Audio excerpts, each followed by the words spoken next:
ET now, the company Q4 numbers declared today, and a stellar set of numbers on the bottom line, and expect the stock to do a bit of reaction on Monday morning as well. Of course, the highlight of the quarter would be the deals that the company signed, as well as in Q4 at least, the kind of margin enhancement or the holding up of the margins that the company has done. The top management with me right here to talk about the quarter gone by, the year gone by, and how would FY'11 pan out. Mr. Vineet Nair, Vice Chairman of the company, Sanjay Kalra, CEO of the company, and Sanjoy Anand, CFO of the company, joining me right now in the earnings call. Gentlemen, many thanks for joining in. Mr. Nair, I'll start off with you. In the last conference call, Q3 conference call, you did say that the shoots were probably starting to budding out, and they would probably take definitive shape at the end of Q4. Have you seen that happening in Q4 and going ahead? Yes, some of those shoots did mature.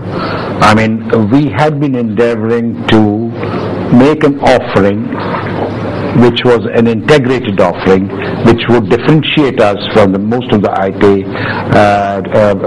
service providers, basically to integrate IT, network technology, and BPO, and to take on entities and do a grassroots development for them in terms of bringing them into the market.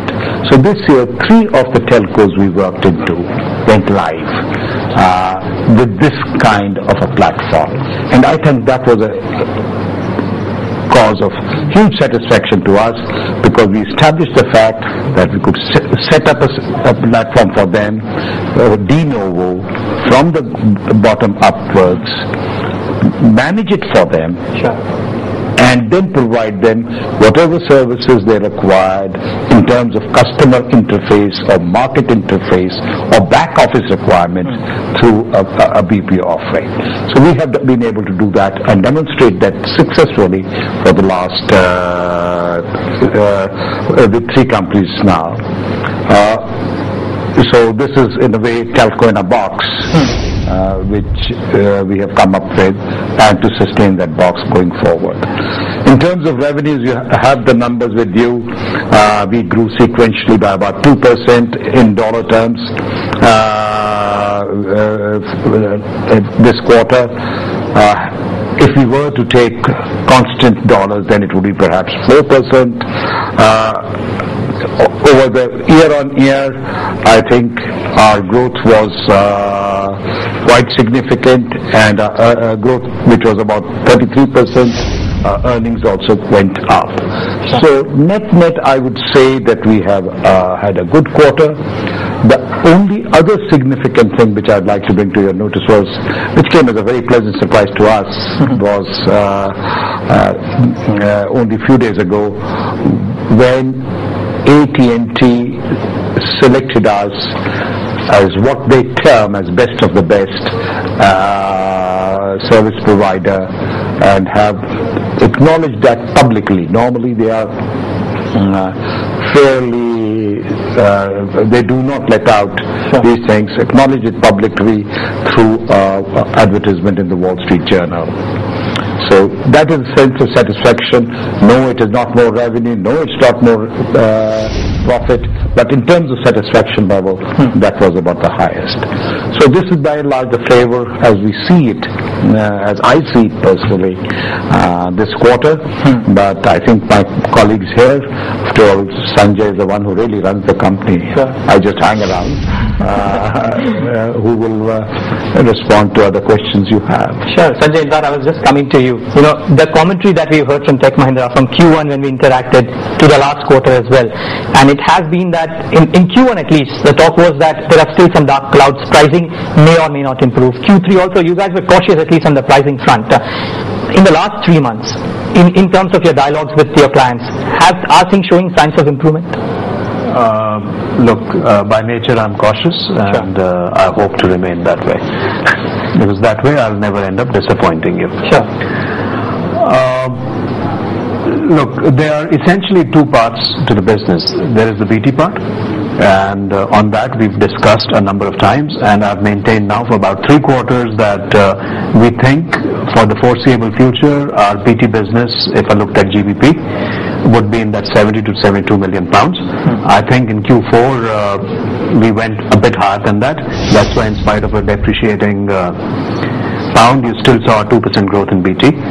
But I think that was more linked to end of the year and some projects that may not necessarily repeat. So I can say that looking forward, in spite of everything that you and many of your colleagues would have said, we have managed to maintain that level of BT business, and for the foreseeable future, I think it will remain in those levels. The more gratifying part is the parts outside of BT. And for the first time at the end of the financial year, I can proudly stand up and say that my non-BT part is more than $500 million. Right. Now, if I spoke to you 4 or 5 years ago, this was in low tens of millions of dollars. Right. So in that period, in a market that has been through ups and downs, good times, bad times, at the end of the year, when I look at my non-BT business, my non-BT business really has grown, I think, by 38% year on year for the quarter, and that's hugely satisfying. And we come to the commentary on that as well, but just one quick word from you, Sanjoy. The highlight of the quarter probably would be that everybody expected that the margins would dip, and you've maintained them. What's gone right? So what we've seen within the margins is a combination of things. We've seen benefits from offshoring. We've seen an improved quality of business. The negatives that have come in have come from currency, and our SG&A has been a bit higher. Alright, and yes, it's moved up slightly from the 13%, but can it go up further from these levels? Because people are talking about that being at a fairly lower level, and that will only go up going ahead. I think we've always said that between 13 to 15% is a good range for SG&A. Within that range, between quarters, it can move up and down depending on particular events. Alright, we'll come to the margins part as well. But Mr. Nair, I'll stick to Sanjay for the non-BT because he's really focusing on that. One word on the BT side of the business. You said that 46% of the total pie is BT. Is it fair to assume that the worst as far as BT goes is over? Because last quarter, I remember you guys said that in an overall diminishing pie, you are from BT globally, you are increasing your share.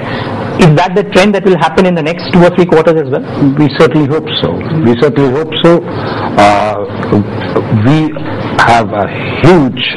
We have a great relationship with BT, and we will, I think, sustain that. We are the preferred vendor. Yes, the prices have gone, and if the share has gone, it's not because we are not doing more business with them. Our business with them has also gone up by almost 5 times.